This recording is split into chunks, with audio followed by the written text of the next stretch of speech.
O filho dele, Eduardo Bolsonaro, negou que vai renunciar ao mandato. A gente tem essa fala do deputado licenciado. Vamos ver. De cara, adianto para vocês, eu não vou fazer nenhum tipo de renúncia, tá? Então, se eu quiser, eu consigo levar o meu mandato, pelo menos aí, até os próximos 3 meses.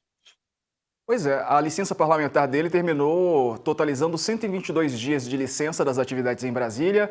A partir de hoje, as faltas não justificadas começam a ser contadas. Caso ultrapassem um terço das sessões ordinárias, ele pode ter o mandato cassado. Eduardo também declarou para a CNN que o nosso aliado é muito forte. O Trump não vai recuar diante do Alexandre de Moraes. Perfeito, se houver cenário de terra arrasada, pelo menos eu estarei vingado desses ditadores de toga. Foi o que a gente falou agora há pouco, né, Reinaldo? Isso. Olha, segundo o inciso 3 do artigo 55, faltando a um terço das sessões, o mandato está cassado. Quem oficia a cassação desse mandato, segundo o parágrafo 3º do mesmo artigo, é a mesa da Câmara, né? Tem direito à defesa, né? Agora, ele diz, vou conservar o meu mandato e não vou renunciar. Bom, não renunciando, é a mesa da Câmara que tem que fazer o seu trabalho. Ela está obrigada a fazer o seu trabalho, né? E nessa hipótese, né, por falta, ele não fica inelegível, né? Ele só ficaria inelegível se cassado, né?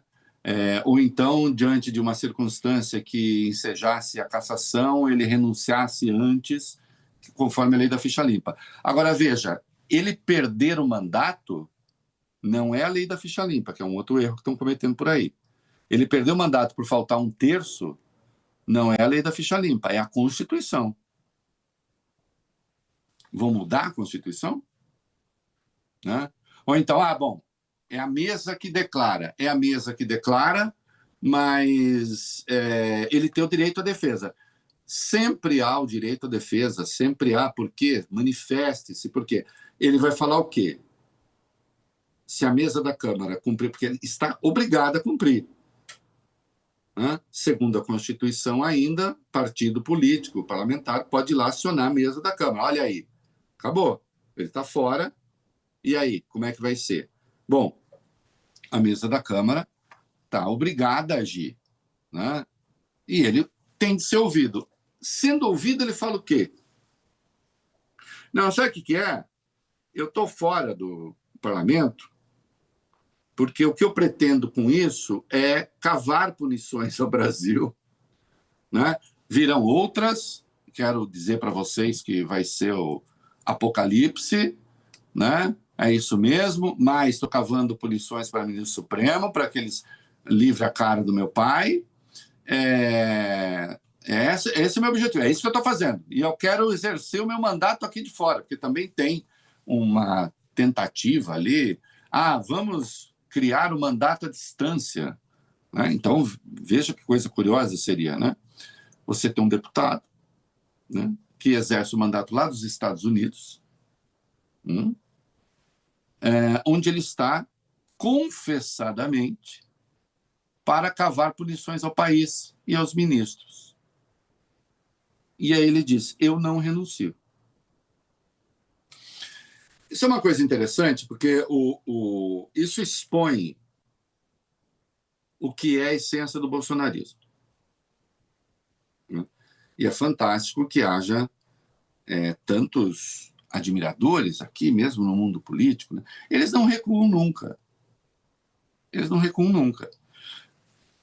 O problema deles com o Alexandre, em particular, né, nós estamos vendo com 8 ministros, né, eles deram um jeito de cavar punição, e também para o Paulo Gonet.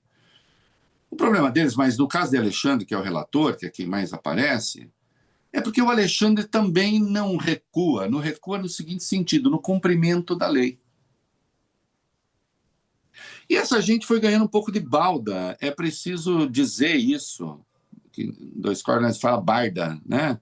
Foi ficando mal acostumada, porque começou a ter entrada na imprensa, como se fossem grandes defensores da democracia, e começaram a ter colunistas quase exclusivos, Eduardo dizendo, olha, eu vou fazer isso, olha, eu vou fazer aquilo, olha, eu vou fazer aquilo outro, olha, eu vou fazer aquele outro.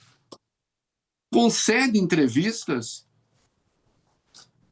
dizendo que tudo bem destruir o Brasil desde que eu possa me vingar, foi isso que ele falou, sem ser contestado. Que aí, você está contra entrevistar esse ou aquele? Depende. Depende como. Eu acho que nós precisamos fazer um debate ético a respeito.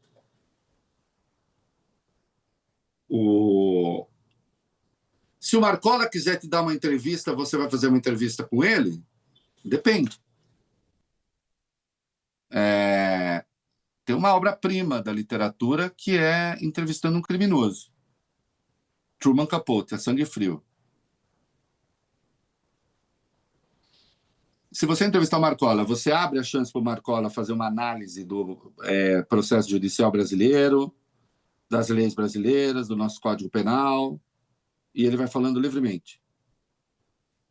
E se ele anunciar que ele vai botar fogo no circo e aguarde o cenário terra arrasada, a gente ouve.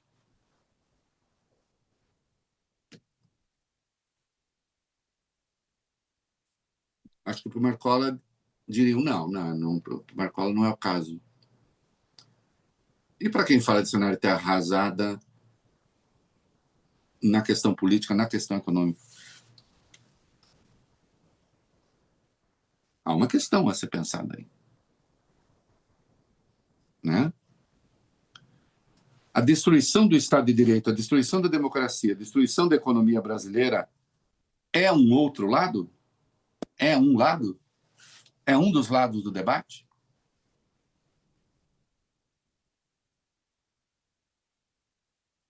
Que isso esse troço deriva da famosa tese da polarização, que nós precisamos superar a polarização. Ok, qual polarização? Qual polarização? Os que estão insatisfeitos com o que chamam polarização Lula-Bolsonaro, já há uma impropriedade aí, porque um está inelegível, outro não, porque um tentou dar golpe de Estado, outro não.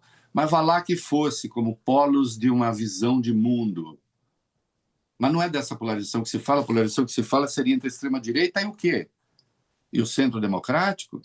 Eu vivo me batendo por isso. Eu vivo criticando essa tese absurda, ridícula. Que um lado você pode não gostar, mas é democracia.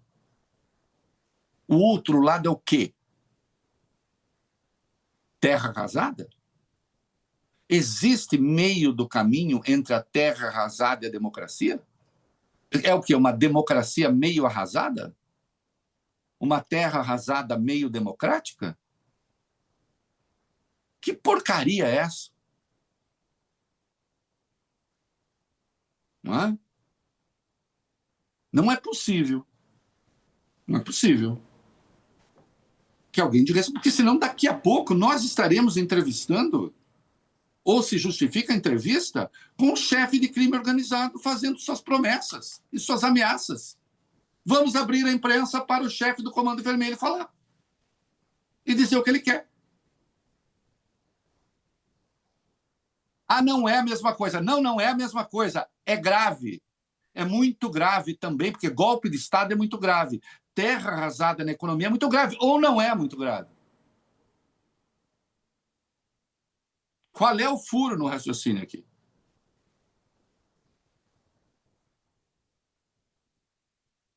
O outroladismo não pode comportar a destruição do país. Hã? Porque senão a gente vê na retórica de alguns e tal, não, porque precisamos parar com isso. Com isso o quê? Com isso o quê? É preciso dizer com isso o quê? Com o que é preciso parar? É preciso parar de fazer política democrática, ainda que você não goste dela, mesmo que você não goste dela, melhor? Ou é preciso parar de tentar colocar o Supremo na coleira e submeter o país aos interesses de uma potência estrangeira? Com o que é possível parar? É preciso parar?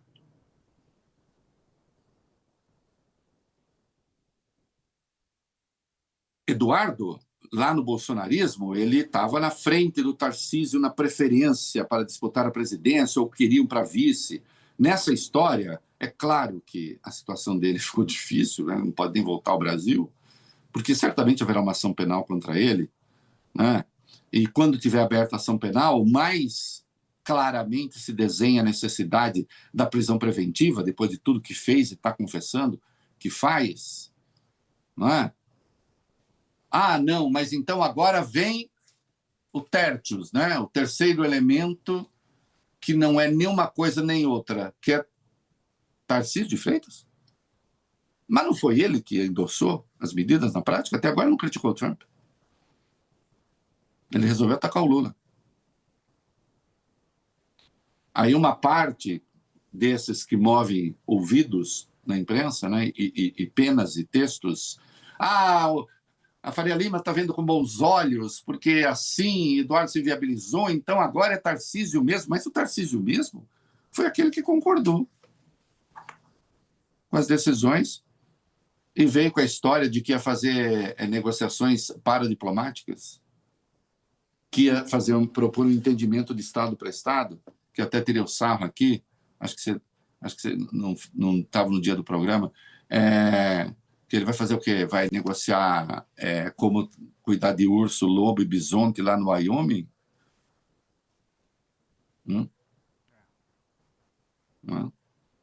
Agora o Eduardo está aí. Esse é o cara. Esse é o cara. Que ameaça policial, né? Que também tem isso aí, se você quiser chamar atenção para isso.